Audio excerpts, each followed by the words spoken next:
क्या ईश्वर के घर न्याय नहीं है? एक भाई पूछते हैं कि जो लोग प्रत्यक्ष में पाप करते हैं, गरीबों को सताते हैं, छल कपट से दूसरों का धन हरण करते हैं, व्यभिचार करते हैं, वे तो धन, पुत्र, मान आदि से बड़े सुखी देख जाते हैं, और जो बेचारे धर्म के मार्ग पर रहते हुए भगवान का भजन करते हैं, वे बड़े दुखी रहते हैं। ऐसा क्यों होता है? क्या ईश्वर के घर में न्याय नहीं है? इन भाई साहब को सबसे पहले ये बात सदा के लिए मन में दृढ़ता से धारण कर लेनी चाहिए कि ईश्वर के घर में कभी अन्याय नहीं होता। वहाँ तो सदा ही न्याय है। केवल न्याय ही नहीं, दया भी पूर्ण है। ईश्वर न्यायकारी होने के साथ ही परम दयालु भी है। उसकी प्रत्येक क्रिया में दया भरी है। हमें प्रमादवश वह दया दिखलाई नहीं पड़ती। इस विषय पर आगे चलकर कुछ लिखा जाएगा। यह बात भी सर्वथा निश्चित नहीं है कि प्रत्यक्ष पाप करने वाले, गरीबों को सताने वाले, छल कपट से दूसरों का धन हरण करने वाले और व्यभिचार करने वाले सभी लोग धन, पुत्र, मान आदि से सुखी हैं, और धर्म के मार्ग पर चलने वाले तथा भजन करने वाले सभी बड़े दुखी हैं। हमने इसके विरुद्ध कई उदाहरण प्रत्यक्ष देखे हैं। हाँ, यह अवश्य है कि जिन लोगों के पास भोग सामग्री का अभाव होता है, जिन पर सांसारिक संकट अधिक आते हैं, वे प्रायः भगवान का भजन अधिक करते हैं, क्योंकि दुख में ही परमात्मा की स्मृति हुआ करती है। जब मनुष्य सब तरफ से निराश और निराश्रय हो जाता है, तभी वह एकांत चित्त से भगवान को पुकारता है। इसी से कुंती ने भगवान से दुख का वरदान मांगा था। इसके विपरीत धन, पुत्र, मान, बड़ाई से छके हुए लोग ईश्वर स्मरण बहुत ही कम करते हैं। इससे यह नहीं समझना चाहिए कि वे सुखी हैं। मतलब यह है कि जैसे शराबखोर जब तक नशे में पागल रहता है, तब तक वह अपनी असली स्थिति को भूला रहता है, वैसे ही ये लोग भी कुछ काल के लिए विषय मद से उन्मत्त होकर भूले रहते हैं। इसी से भर्तृहरि ने पुकार कर कहा था कि मोहमयी प्रमाद मदिरा को पीकर जगत उन्मत्त हो रहा है। थोड़ी देर के लिए यह मान भी लिया जाए कि पाप करने वालों के धन, संतान आदि की वृद्धि होकर वे सुखी होती है एवं सत्य कार्य करने वाले दुखी रहते हैं, तो इसका मतलब यह नहीं है कि उन दोनों के इसी जन्म के कर्मों का ही यह फल उन्हें मिल रहा है। अनंत जन्मों के संचित कर्मों में से जिन कर्मों के द्वारा यह शरीर प्राप्त हुआ है, वे कर्म प्रारब्ध रूप से इस समय उन्हें फल भुगता रहे हैं। जिस प्रारब्ध कर्म का फल इस समय मनुष्य भुगत रहा है, दूसरा वर्तमान कर्म उससे बहुत प्रबल हुए बिना फलदानोन्मुख प्रारब्ध को रोक नहीं सकता। अच्छे बुरे जो कुछ भी कर्म मनुष्य अभी कर रहा है, वे सब उसके संचित बन रहे हैं। हाँ, यदि कोई ऐसा प्रबल कर्म बन जाए तो हाथों हाथ प्रारब्ध बनकर फलदानोन्मुख प्रारब्ध को रोककर पहले अपना फल भुगता दे तो दूसरी बात है। जैसे किसी के प्रारब्ध में पुत्र नहीं है, उसने विधिवत सांगोपांग पुत्रेष्टि यज्ञ किया, उस यज्ञ रूप कर्म का प्रारब्ध अभी बन गया और उसके पुत्र हो गया। इसी प्रकार अच्छे बुरे कर्म जो अति बलवान होते हैं, वे तुरंत प्रारब्ध बनकर अपना फल पहले भुगता देते हैं, परंतु ऐसे प्रसंग बहुत कम होते हैं, और जो होते हैं उनका भी हमें पूरा पता नहीं लगता, क्योंकि हमारे प्रारब्ध और वर्तमान सभी कर्मों के बलाबल का पूरा निर्णय हमारी स्थूल बुद्धि नहीं कर सकती। एक शहर के किसी स्कूल में एक मोहल्ले के दो लड़के एक क्लास में साथ पढ़ते थे। दोनों में मित्रता थी। स्कूल की मित्रता प्रायः निष्कपट हुआ करती है। स्कूल से निकलकर भिन्न भिन्न मार्गों का अवलंबन करने तथा स्थिति में छोटे बड़े होने पर मित्रता रहना न रहना दूसरी बात है। अच्छे लोग तो श्री कृष्ण सुदामा की तरह हैसियत में बड़ा भारी अंतर पड़ जाने पर भी लड़कपन की मित्रता निभाया करते हैं, परंतु ऐसे लोग बिरले ही होते हैं। अधिकांश तो राजा द्रुपद की भांति धन या उच्च पद मिलने पर लड़कपन के प्यारे मित्र का उसकी गरीब हैसियत होने के कारण प्रायः तिरस्कार ही किया करते हैं। धन या पद के मद से अंधे हुए उन लोगों को एक गरीब कंगाल को मित्र मानने या कहने कहलाने में बड़ी लज्जा मालूम होती है। आजकल तो कुछ पढ़े लिखे सभ्य बाबू और धनवान पुरों के लिए अपने सीधे साधे गरीब ग्रामीण पिता को भी अपने 5 मित्रों में पिता रूप से परिचय देना संकोच का विषय हो गया है। अस्तु, दोनों मित्र पढ़कर स्कूल से निकले। एक सदाचारी धर्मपरायण भक्त ब्राह्मण का लड़का था, दूसरा एक घूसखोर और दुराचारी धनी राजपूत का। घर की संगत का असर बालकों पर सबसे ज्यादा हुआ करता है। ब्राह्मण का बालक स्कूल से निकलकर पिता की भांति पूजा पाठ तथा भक्ति भाव में लग गया और राजपूत का लड़का दुराचार में प्रवृत्त हो गया। अच्छे बुरे गुण सभी में होते हैं, किसी में ज्यादा किसी में कम। राजपूत बालक धनी और दुराचारी होने पर भी गरीब ब्राह्मण बालक से मित्रता का संबंध कभी नहीं भूला। दोनों मित्र समय समय पर मिलते, एकांत में एक दूसरे के सुख दुख की बातें कहते सुनते। जो जिस काम में रहता है उसमें उसे स्वाभाविक ही सुख की प्रतीति होने लगती है। इसी से वे दोनों अपने अपने मार्ग में आनंद की अधिकता बतलाकर परस्पर अपनी अपनी तरफ खींचने की चेष्टा करते, परंतु दोनों का एक मत कभी नहीं होता। प्रेम में कभी न होने पर भी मतभेद के कारण दोनों का मिलना जुलना स्वाभाविक ही कम हुआ करता। ब्राह्मण कुमार भक्त मंडली में रहना अधिक पसंद करता तो राजपूत को शौकीन मंडली में ज्यादा आनंद मिलता। ब्राह्मण बेचारा भीख मांग कर बड़े कष्ट से घर का काम चलाता, उधर राजपूत के यहाँ रोज गुलछरे उड़ते। कई बार वह राजपूत अपने मित्र ब्राह्मण से कहता भी कि तू हमारी मंडली में क्यों नहीं आ जाता। कई बार वह धन भी देना चाहता, पर संतोषी ब्राह्मण अन्याय उपार्जित धन को अंतःकरण अपवित्र हो जाने के भय से कभी लेता नहीं। तब वह कहता, भाई तेरे भाग्य में ही दुख लिखा है, तब मैं क्या करूं। ब्राह्मण को अपनी निर्धनता पर असंतोष नहीं था, वह अपनी स्थिति में संतुष्ट था, परंतु इधर उस राजपूत को पिता की ओर से काफी धन मिलने पर भी रात दिन हाय हाय ही लगी रहती थी, क्योंकि हर तरफ से बाबूगिरी में उड़ाने के लिए तथा खुशामदी गुंडों की जेब भरने के लिए उसको धन की सदा जरूरत बनी ही रहती थी। निर्जला एकादशी का दिन था। ब्राह्मण ने एकादशी का निर्जल उपवास किया। रात को जागरण के लिए वह मंदिर में गया। रात भर जागकर उसने हरि नाम कीर्तन किया। प्रातः काल मंदिर से निकलकर वह नंगे पांव कर लौट रहा था। रास्ते में एक कांच का टुकड़ा पड़ा था। अचानक पैर में गड़ गया, खून की धारा बह निकली। गर्मी का मौसम, 36 घंटे का भूखा प्यासा, रात भर की नींद, इस पर यह वेदना। ब्राह्मण घबरा सा गया। नगर में एक नई वैश्य हाल में ही आई थी।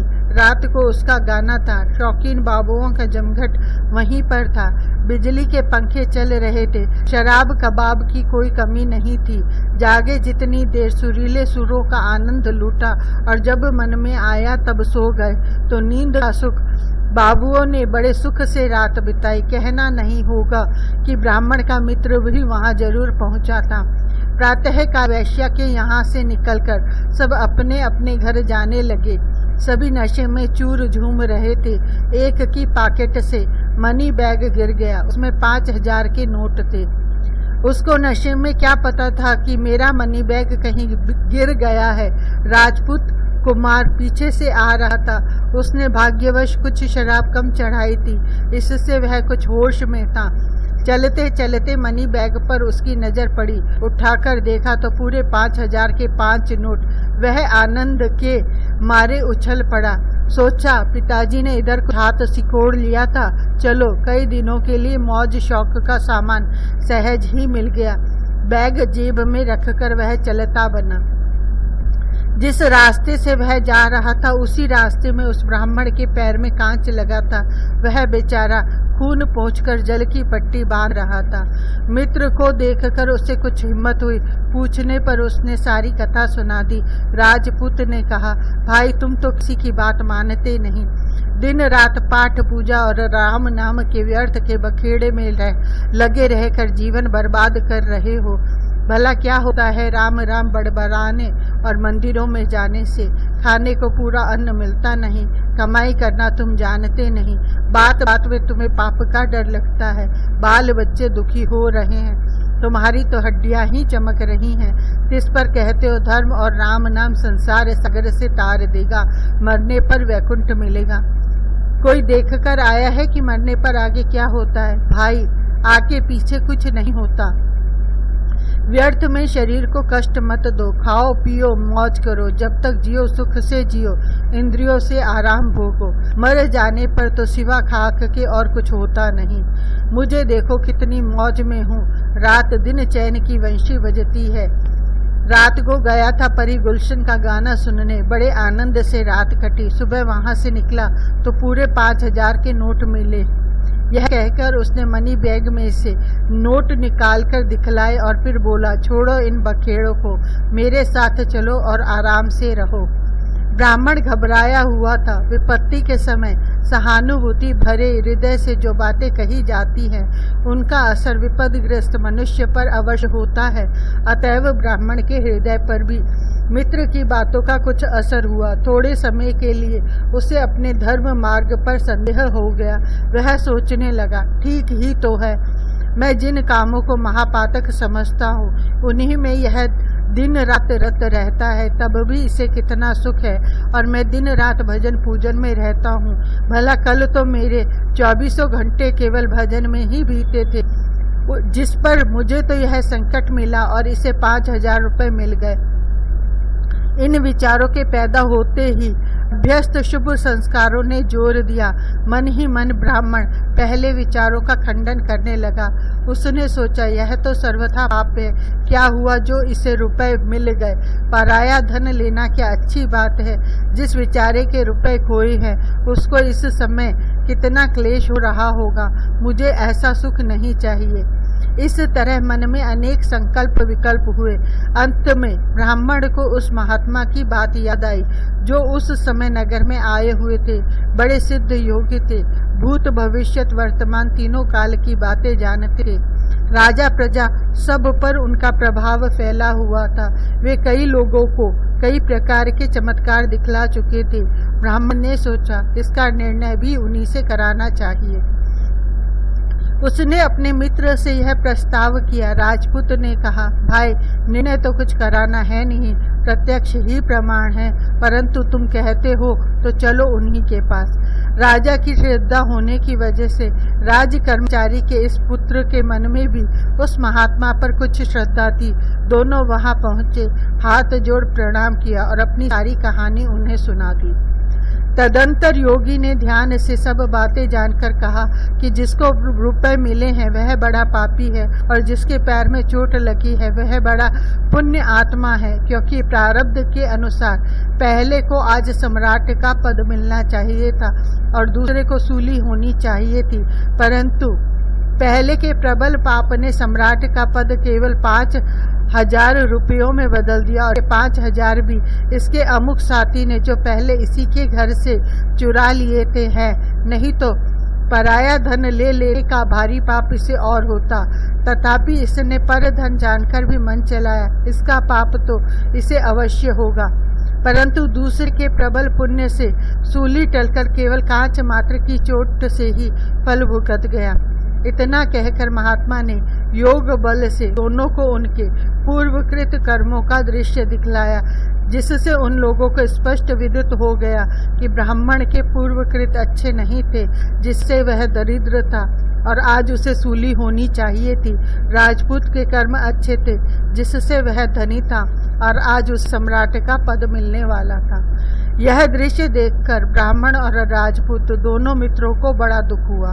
राजपूत को तो अपने वर्तमान कर्मों के लिए भारी पश्चाताप था और ब्राह्मण अपने मित्र के दुख से दुखी था। महात्मा कहने लगे, ब्राह्मण, तू अच्छे संग से बड़े ही सन्मार्ग से में चल रहा है। पूर्व के कर्म बुरे भी हों, पर यदि मनुष्य इस जन्म में अच्छे कर्मों में लगा रहे तो पूर्व के कर्म उसका कुछ भी बिगाड़ नहीं सकते। कर्म करने की स्फूर्णा संचित से होती है। सबसे पहले स्फूर्णा प्राय उस संचित की होती है जो अत्यंत नवीन होता है। जैसे एक व्यापारी ने किसी बड़े गोदाम में बहुत सा माल भर रखा है और नित्य नया माल भरता चला जा रहा है। अब यदि उसे उसमें से माल निकालना होता है तो सबसे पहले वही माल निकालता है जो सबसे पीछे रखा गया है, क्योंकि वही पहले के माल से आगे रखा हुआ है। मनुष्य ने पिछले जन्मों में जो कुछ कर्म किए हैं वे सब संचित हैं, और अब जो कुछ कर्म कर्तृत्व भाव से कर रहा है वह सब भी संचित बन रहा है। स्फूर्णा संचित से होती है, इसलिए सबसे पहले वैसी ही स्फूर्णा होगी जैसा नया संचित होगा। नए संचित के अनुसार स्फूर्णा होने में संदेह हो तो 2-4 दिन लगातार किसी काम में लग कर देखिए, मन में उसी विषय की स्मृति रहती है या नहीं। रोज नाटक में जाइए, नाटकों की बातें स्मरण आएंगी। साधुओं के पास जाइए, उनका स्मरण होगा। यह स्मृति ही स्फूर्णा है जो नए संचित से होती है। नए संचित का आधार है कर्म। अतएव वर्तमान कर्म अच्छा होगा तो उसका संचित भी अच्छा होगा, संचित अच्छा होगा तो स्फूर्णा भी अच्छी होगी। कर्म होने से स्फूर्णा प्रधान है, स्फूर्णा अच्छी होगी तो पुनः कर्म अच्छा होगा, अच्छे कर्म से पुनः अच्छा संचित, और अच्छे संचित से पुनः अच्छी स्फूर्णा, फिर उससे पुनः अच्छा कर्म होगा। इस प्रकार लगातार शुभ कर्म बनते रहेंगे, जिनसे अंतःकरण शुद्ध होकर कभी भगवत कृपा से तत्व ज्ञान की उपलब्धि हो जाएगी तो समस्त संचित जलकर भस्म हो जाएंगे। इसलिए सबको वर्तमान में अच्छा कर्म करना चाहिए। दुष्ट संचित मन में बुरी स्फूर्णा भी हो तो मनुष्य को उसे सत्संग से, विचार से दबाकर अच्छे ही कर्म में लगे रहना चाहिए। मनुष्य अधिक समय तक जिस विषय का स्मरण करता है क्रमशः उसी में उसकी समीचीन बुद्धि होकर राग हो जाता है। जिसमें राग होता है उसी की कामना होती है, जैसी कामना होती है वैसी ही चेष्टा होती है, वह चेष्टा ही कर्म है। फिर लगातार जैसे कर्म होते हैं वैसी ही स्मृति होती है। यह तांता चला आ रहा है, इस विषय में किसी प्रमाण की आवश्यकता नहीं। यह तो प्रतिदिन का सबका प्रत्यक्ष अनुभव है। हे ब्राह्मण, तेरे पूर्व संचित अच्छे न होने पर भी तू इस जीवन के सत्संग से अच्छे कर्म करने लगा, जिससे तेरे हृदय की पूर्व जन्म अर्चित कर्मजन्य बुरी स्फूर्णाएं दब गईं। इस राजपूत के पूर्व संचित शुभ होने पर भी इसने कुसंग से बुरे कर्म करने आरंभ कर दिए, जिनसे लगातार बुरी स्फूर्णाएं हुई और फिर उनसे लगातार बुरे कर्म होते गए। अच्छी स्फूर्णाओं को प्रकट होने का अवसर ही नहीं मिला। तेरे सत्कर्म बढ़ते रहे और इसके दुष्कर्म फल यह हुआ कि फलदानोन्मुख प्रारब्ध कर्म में रुकावट बढ़ गई। रुकावट ही नहीं पड़ी, तेरी सूली की वेदना कांच की चोट में और इसका सम्राट पद 5000 रुपयों के लाभ में बदल गया। ब्राह्मण ने कहा, स्वामिन, मैंने यह सुन रखा है कि कर्मों को भोगे बिना उनसे छुटकारा नहीं मिलता। अवश्यमेव भोक्तव्यम कर्मम कृतम कर्मम शुभाशुभम। संचित का नाश तो संभव है, परंतु प्रारब्ध का नाश नहीं होता। वह तो छूटे हुए तीर की भांति भोगना ही पड़ता है। फिर क्या कारण है कि हम लोगों के प्रारब्ध कर्म के फल में इतना परिवर्तन हो गया। संत बोले, तेरा कहना ठीक है, प्रारब्ध का फल भोगे बिना नाश नहीं होता, परंतु पहले यह समझो कि प्रारब्ध क्या वस्तु है। अपने पूर्वकृत कर्मों के फल स्वरूप में ही तो प्रारब्ध बना है, परंतु अब से एक क्षण पहले तुम जो कर्म कर चुके वह क्या पूर्वकृत नहीं है। भाई, कुछ कर्म ऐसे प्रबल होते हैं जो तुरंत संचित बनकर प्रारब्ध के रूप में परिणत हो अपना फल दे डालते हैं। ऐसा न होता पुत्रेष्टि यज्ञ में पुत्रहीन प्रारब्ध वाले व्यक्ति को पुत्र की प्राप्ति कैसे होती। यज्ञ रूप क्रियामाण से संचित होकर तुरंत प्रारब्ध बन जाता है और वह पुत्र न होने के प्रारब्ध को पलट देता है, या यूं कहो कि वह भी एक दूसरा प्रारब्ध ही बन जाता है। दूसरे प्रायश्चित आदि से जो कर्मों की निवृत्ति लिखी है उसमें भी तो रहस्य है। प्रायश्चित वास्तव में कर्मों का भोग ही तो है। किसी के ऋण को कोई रुपए देकर चुका दे या उसकी चाकरी करके भर दे, दोनों ही मार्गों से मनुष्य ऋण मुक्त हो सकता है। इसी प्रकार नवीन प्रारब्ध का निर्माण या परिवर्तन होता है। अवश्य ही ऐसे हाथों हाथ प्रारब्ध बनने वाले प्रबल क्रियमाण कर्म बहुत थोड़े होते हैं। तुम दोनों के हो गए, इससे तुम लोगों के भाग्य ने भी पलटा खाया। हरि भक्ति और हरि नाम से बड़े पापों का प्रायश्चित अनायास ही हो जाता है। अतएव हे ब्राह्मण कुमार, इस कुसंगत में पड़े हुए अपने मित्र राजपूत को अपने साथ ले जाओ और दोनों हरि सेवा रूपी सत्कर्म में लगे रहो। तदंतर संत राजपूत को संबोधन कर कहने लगा, हे राजपूत, तेरा भी बड़ा सौभाग्य है जो तुझे ऐसा सदाचारी मित्र मिला है। अब इसके साथ रह, कुसंगति का त्याग करते और भगवान का भजन कर, तुम दोनों का मंगल होगा। साधु इतना कहकर चुप हो गए। दोनों मित्र दंडवत प्रणाम करके घर लौट आए और भगवत भजन में लग गए। इस दृष्टांत से यह सिद्ध हो गया कि ईश्वर के घर अन्याय नहीं है। अपनी अपनी करनी का फल यथार्थ रूप से ही सबको मिलता है। जिन पाप कर्म करने वालों की सांसारिक उन्नति देखने में आती है, उनके लिए यह समझना चाहिए कि या तो उनका शुभ प्रारब्ध इस समय फल भुगता रहा है, वर्तमान पाप कर्मों का फल उन्हें आगे चलकर मिलेगा, या उनकी जो उन्नति देखी जाती है उससे बहुत ही अधिक होने वाली थी, जो वर्तमान के प्रबल पाप कर्मों के फल से नष्ट हो गई। यह कभी नहीं समझना चाहिए कि पाप करने से उन्नति होती है। लाखों करोड़ों रुपए की आमद रफ्त होने पर भी शेष में बचता उतना ही है जितना प्रारब्धवश बचने को होता है। रात दिन का कठिन परिश्रम बीमारियां और लोभवश किए हुए पापों का संचित और बुरे संचित से होने वाली कुवासना रूपी हृदय की बीमारियां आदि अवश्य बढ़ जाती हैं, जो उसे चिरकाल के लिए दुख देने वाली होती हैं। अतएव पाप कर्मों से सर्वदा बचे रहकर श्री भगवान का भजन स्मरण करना चाहिए। भगवान न्यायकारी होने के साथ ही दयालु भी है, यह बात सदा स्मरण रखनी चाहिए। जो उनकी ओर एक कदम आगे बढ़ता है, भगवान उसकी ओर 5 कदम आगे बढ़ते हैं। वे जीवों को सतत अपनी ओर खींच रहे हैं। उनकी कृपा का प्रवाह निरंतर बह रहा है। जो उसमें डुबकी लगा देता है वही कृतार्थ हो जाता है।